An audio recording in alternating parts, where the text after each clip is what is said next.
So what kinds of reels should you be making as a pet portrait artist to promote your pet portraits?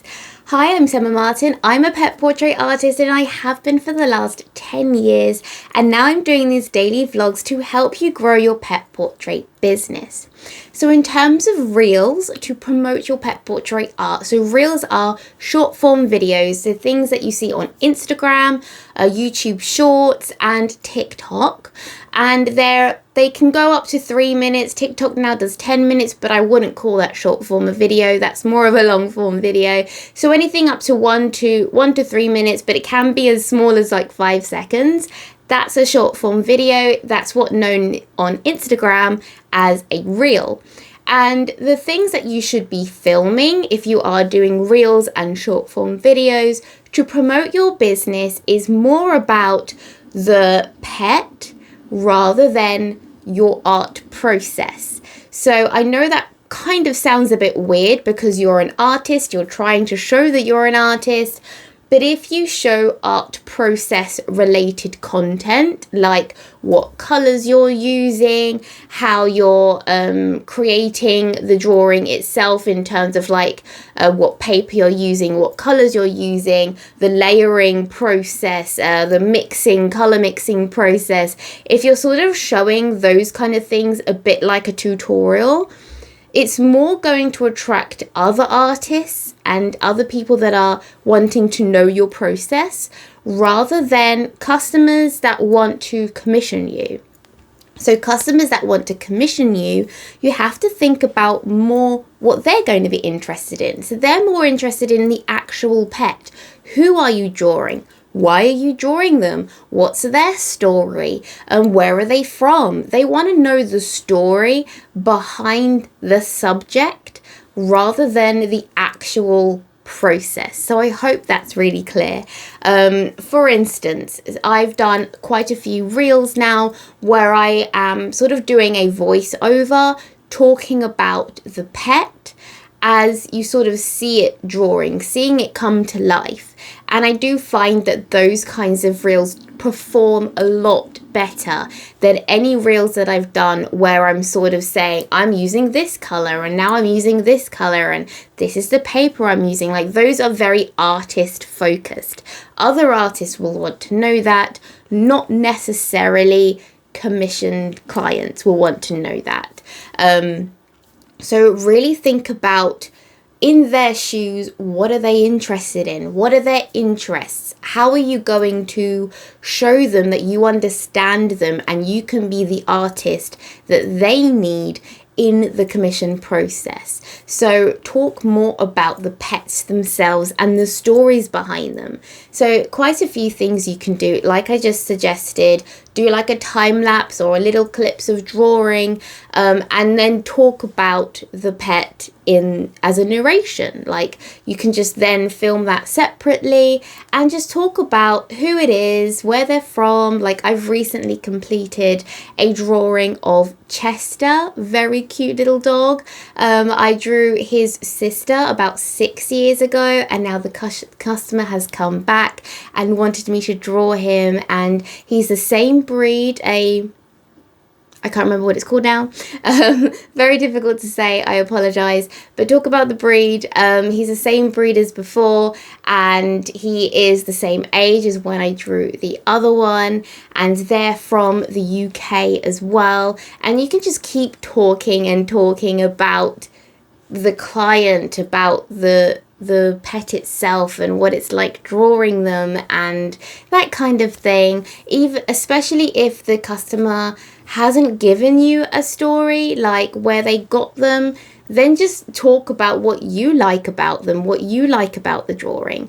I normally do try and ask my customers for the backstory. Where did you get them? How long have you had them? What are they like?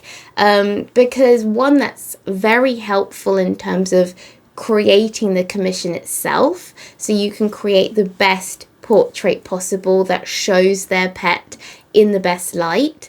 But also you can use it as your content. So for instance, someone commissioned me to draw their cat many years ago, And the cat has now passed away, but at the time she was in her 30s, and the cat was, she used to say how the cat was more like a dog and always following her around and lying on her lap and would come when she called her and that kind of thing, and all these little bits to know about the cat that made me fall in love with the cat will make other commission artists also connect with your drawing, connect with that cat drawing. So I would suggest talking about it either as the caption or as a voiceover to reels, but talk about the cat, talk about the pet that you're drawing and their story. Give voice to their story, especially if they've passed away. It makes it even more important to talk about their story and their life and, the life they've lived and how much their owner cares about them. And those are the things that matter to potential clients more than the materials you've used. So really try and think about your client, your customer, who you're targeting, who are you speaking to, and what do they want to know, rather than what do you want to say as an artist. They are two different things. So if you were doing tutorials, you wanted to teach, then that's when you talk about materials, techniques, layering, mediums. That's when you talk about those things. That's when it is important, because then you're trying to attract people that want to learn about those things. But if you're not trying to teach and you're trying to get more commission sales, you're trying to show people your pet portrait commissions to get more pet portrait commission clients, then you need to speak from their perspective and really think about what they're interested in knowing. And you don't necessarily always have to do these as reels. You can just do them as pictures as well. It completely depends on where you're trying to show these. Even testimonials. So I constantly share my testimonials. Again, that's from my customer's perspective. It's what they thought about me. It's what they thought about my drawing that I created for them. And again, other potential clients would want to see what other people have thought. They want to see what my past clients thought about me, what they thought about how I've recreated a picture of their pet, their dog, their cat. They want to know that process in terms of, was it like for like? Did I achieve what they wanted? Did it look like their pet enough? That kind of thing. Like, they want to know those kinds of things rather than what paper I used, what the commission process is like. They don't necessarily want those kinds of specifics. They want to know actually, like, was I able to recreate that photo? Was it better than the photo? Did I do what they asked in terms of adding a ball, a neck scarf, taking out anything like a collar and stuff like that? Like, did I achieve those specifics of creating the best portrait for them that they were really after? So really think about the client's perspective when you're doing any sort of social media content, not just reels. But in terms of reels, it's really good to use voice testimonials, do some voiceovers for the pet story. Maybe just sit here like I am doing, holding up the pet portrait and telling their story. That's also something that people would love to watch, love to listen to, potential clients would want to hear. So think about the subject rather than the materials used.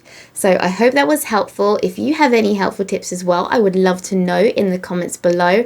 And if you want to grow your pet portrait business like I have, then you can now check out the course, The Business of Pet Portraits, that I've created for pet portrait artists like you.